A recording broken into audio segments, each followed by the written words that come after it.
This isn't our first time in Tokyo, but it might be the first time we're doing it right.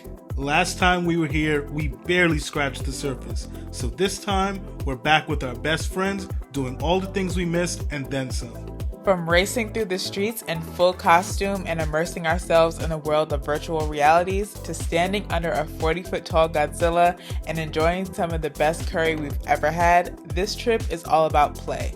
But even with a checklist full of fun, Tokyo had surprises of its own. Somewhere between the chaos, we realized this wasn't just a Tokyo redo, but it just might be the best trip here yet.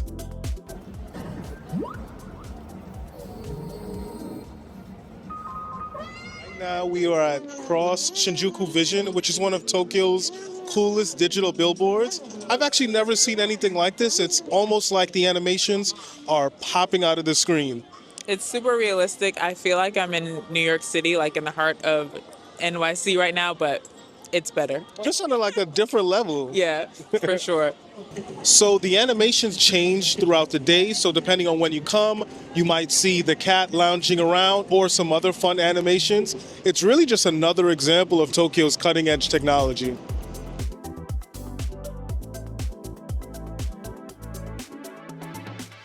Tokyo Shinjuku neighborhood is one of the most iconic spots in the city. There's so much to see out here, from Kabukicho Tower, the Godzilla head, Shinjuku Cross Vision, and so much more. It is such a lively neighborhood, and it kind of reminds me of Manhattan. I feel like I'm literally back at home in the city. That's the exact vibes that it's giving out here.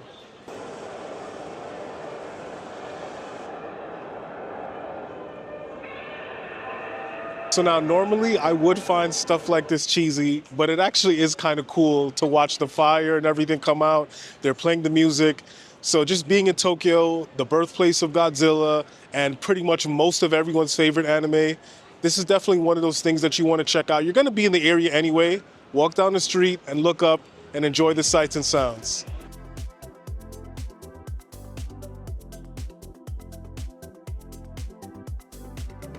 Shinjuku feels like it was designed to overwhelm you. A 3D cat on a billboard, Godzilla popping out of buildings, and lights everywhere. But exploring Shinjuku isn't all we're getting into today. We signed up for one of the most energizing things that you can do in Tokyo.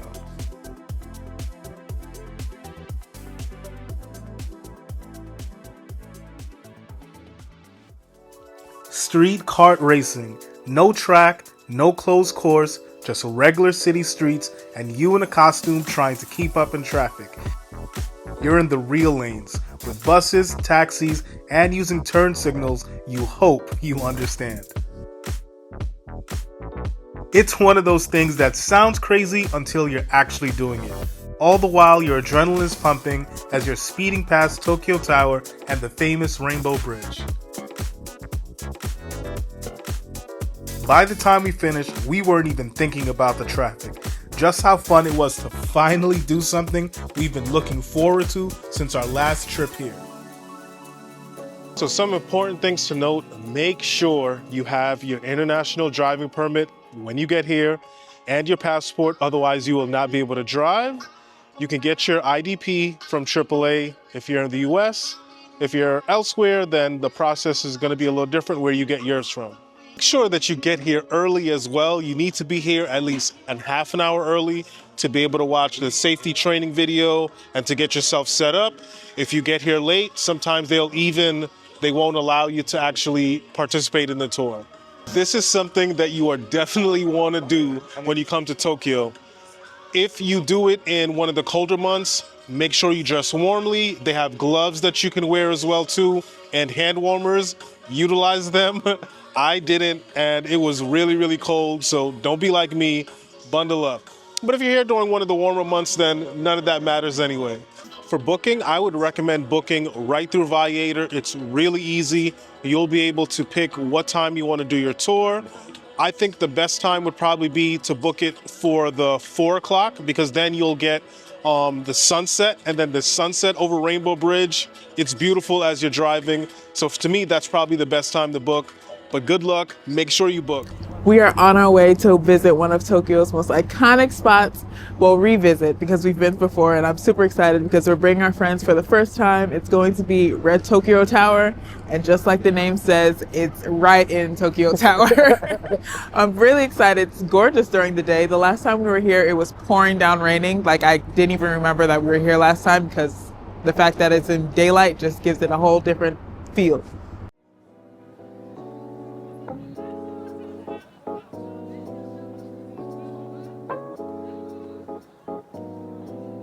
Red Tokyo Tower is fun, immersive, and will have you feeling like a kid again. With 5 floors of different experiences, you're bound to have fun and burn some calories along the way.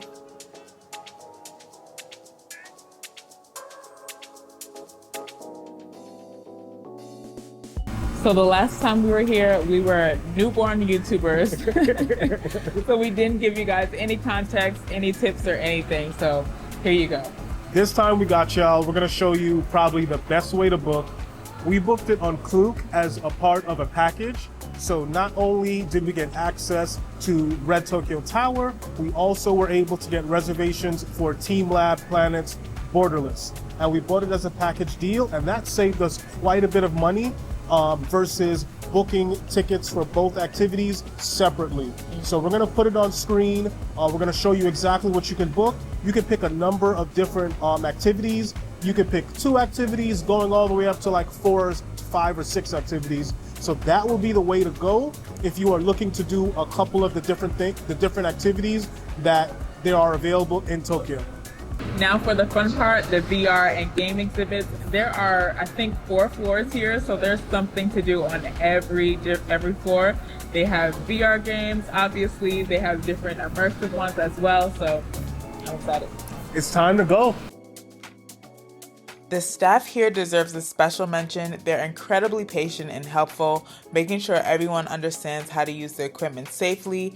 Even if you don't speak Japanese, don't worry, the staff here speaks English.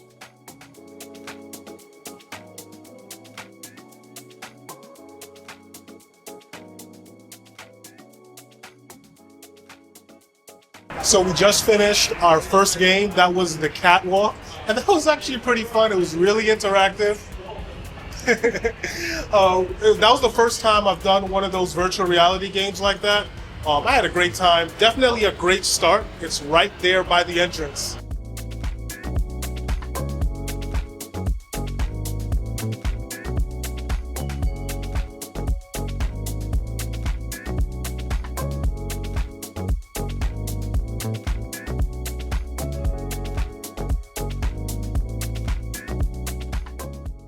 So I'm not even a gamer like that, but you can't help but enjoy yourself in a place like this because there is something for everyone to enjoy. And especially in a place like this where the games are super high tech, super immersive, trust me, you're going to have a good time.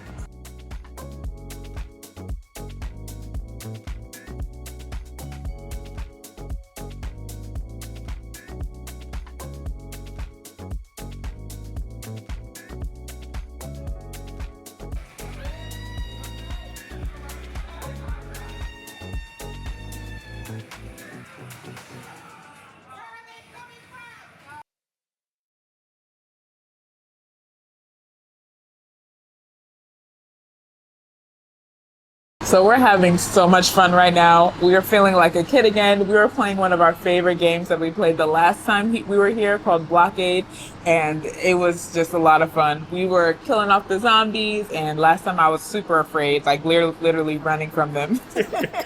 But this time I wasn't playing. We had our best friends with us. It was a whole team of 4, and we were all in the same game, and we actually completed the mission working together. It was really a lot of fun.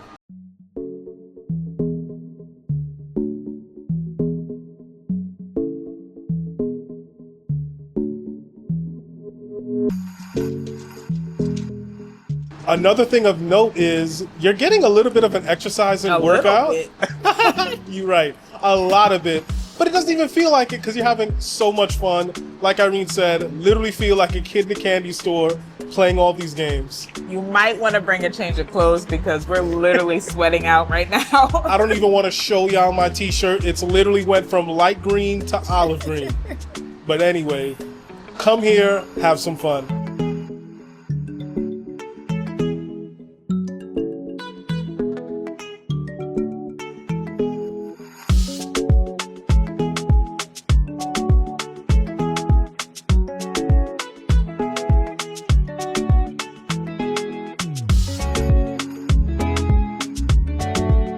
So if you are anything like me and you are working up a good sweat here, having fun, jumping around and playing, there are refreshments here. There are a ton of vending machines. There's even a floor where they do have like a food court where there's a couple of different eating options and stuff like that. So you don't even have to leave the facility if you don't want to. But also with your ticket, you are able to exit and re-enter as many times as you want up until about 8 or 9 o'clock.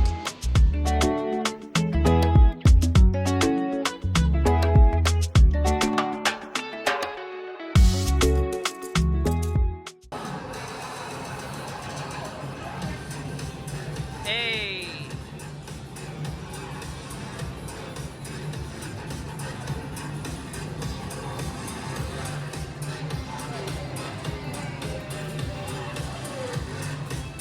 Get it, babe.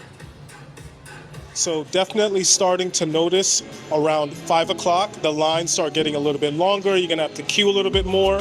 So if you want to have the best experience, the least amount of lines and waiting, try to come here earlier. We got here around 1 o'clock, 2 o'clock, and that was like prime time. We were basically not waiting for anything at all. So try to come here early.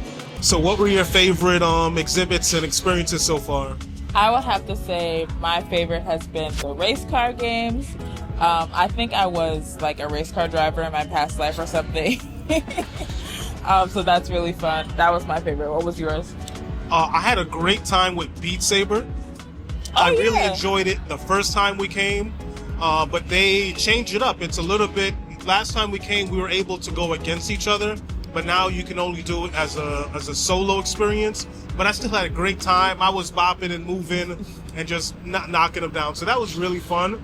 But I think definitely the most fun I had was with Blockade because we were all four able to participate in that and we complete the mission. So no matter what you're into, whether you want to be more active, they have something here for everybody. For sure. All in all, this has definitely been a great experience. We were here before, still had fun again. We might have had even more fun this time. So this is definitely something that you want to add to your itinerary. It's you can book it on Klook as a part of a package deal. So it's really affordable to do it that way. There's really no excuse to not come here and have a great time. I agree. Make sure you set aside a lot of time. We spent at least maybe like 2 or 3 hours here. It might have been even more. And honestly, I could spend another 2 hours here if we weren't so daggone hungry. Yeah. But we have other things on our itinerary that we want to get to. So it is time to go and hit the next destination. After all that excitement and fun, we were craving something fast, local, and filling. Tucked into a side street was this tiny curry shop. No tourists, which is always a good sign.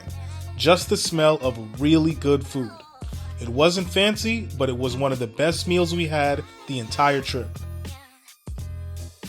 We were in the mood to try some Japanese curry, very famous for it. We found this curry shop over in Shinjuku. And as soon as we walked into the shop, the aromas, oh my goodness. So it smells amazing. I cannot wait to try it. It smells so rich.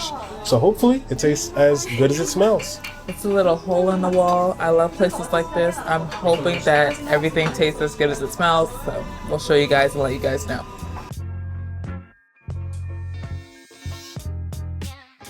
The portions were just right. The flavor was deep, comforting, with just the right amount of kick.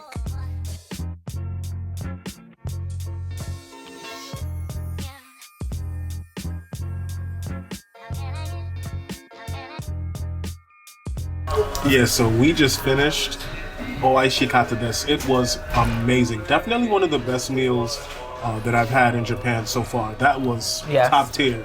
So much flavor. It was absolutely delicious. We basically, Levon finished his plate clean. I only had a little bit left, but I cannot stuff myself anymore. But it was delicious. The curry wasn't too spicy. It was just the right amount of spice. So I will put the name of this place on the screen because you guys need to add it to your itinerary if you are in Tokyo. If you're in Shinjuku, oh my goodness, you absolutely have to come. Please come, run. Tomorrow we shift gears and trade chaos for quiet to see if Tokyo still leaves a mark when everything slows down. Can Tokyo leave an impression beyond just the excitement?